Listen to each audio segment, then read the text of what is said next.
Muslim Viewpoint, a video podcast powered by the national nonprofit media platform American Muslim Today. I'm Maya Gayler, standing in for Rifat Malik. Today, the world mourns the passing of a spiritual giant. Pope Francis, the Bishop of Rome, died at the age of 88 on Easter Monday.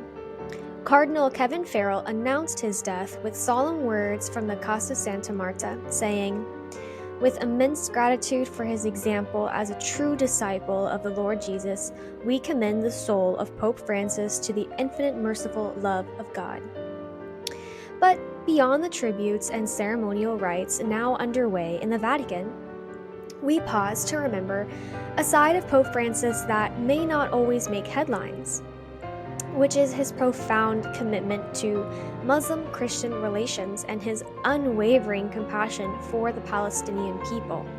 Throughout his papacy, Pope Francis consistently emphasized that authentic faith cannot ignore the suffering of others. In his own words, "It is not possible to establish true links with God while ignoring other people, and I am thinking particularly of dialogue with Islam." And he didn't just say this, he lived it. This was a pope who refused to allow Islamophobia. In 2016, when asked about so-called Islamic violence, he turned the narrative on its head, saying, "These violent people are baptized Catholics. They are violent Catholics." He knew the danger of generalizations, he knew the cost of Islamophobia, and perhaps nowhere was his commitment to truth, justice, and human dignity more evident than in his tireless support for Palestinians. Even during his final moments in and out of the hospital with respiratory illness, Pope Francis remained deeply engaged with Gaza. He maintained daily calls and video calls with the Catholic parish in Gaza City, offering prayers and solidarity as bombs fell around them. As the death toll in Gaza rose above 50,000, mostly women and children, Pope Francis condemned the bombings of hospitals and schools. "This is cruelty, this is not war," he said. And in his book, Hope Never Disappoints, he dared to suggest what few world leaders would, that what was happening in Gaza might meet the definition of genocide. Of course, these views of his sparked diplomatic backlash. The Israeli Foreign Ministry summoned the Vatican's ambassador. But Pope Francis didn't flinch. He called for ceasefires, arms blockades, and humanitarian corridors.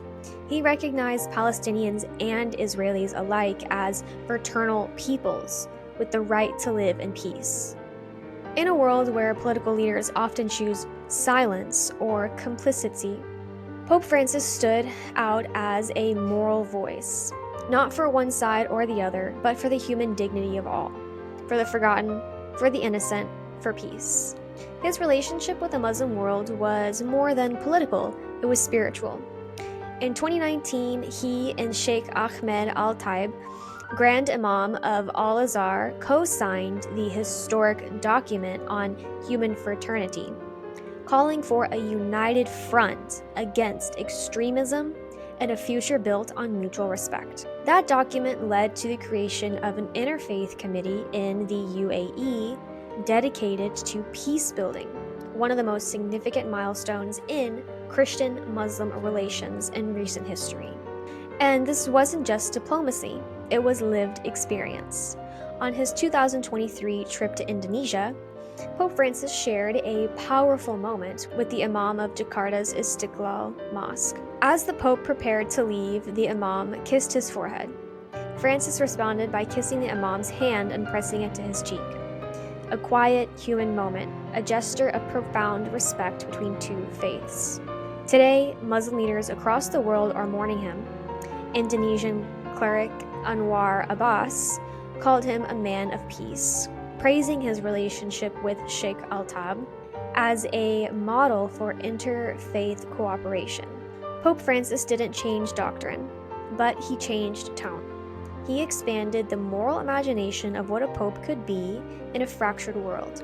He reminded us that compassion doesn't need a passport, that faith must lead to action, and that the road to peace runs through dialogue, not division.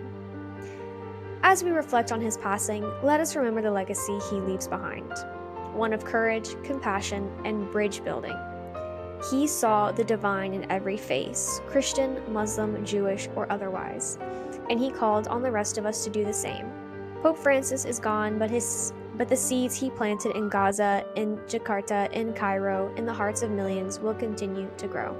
That's it for now. Thank you for joining me on Muslim Viewpoint. If you value our public service journalism, please support American Muslim Today, a 501c3 nonprofit, by following us on social media at American Muslim Today or donating at AmericanMuslimToday.com. Before you go, don't forget to hit the subscribe button. I'm Maya Gayler.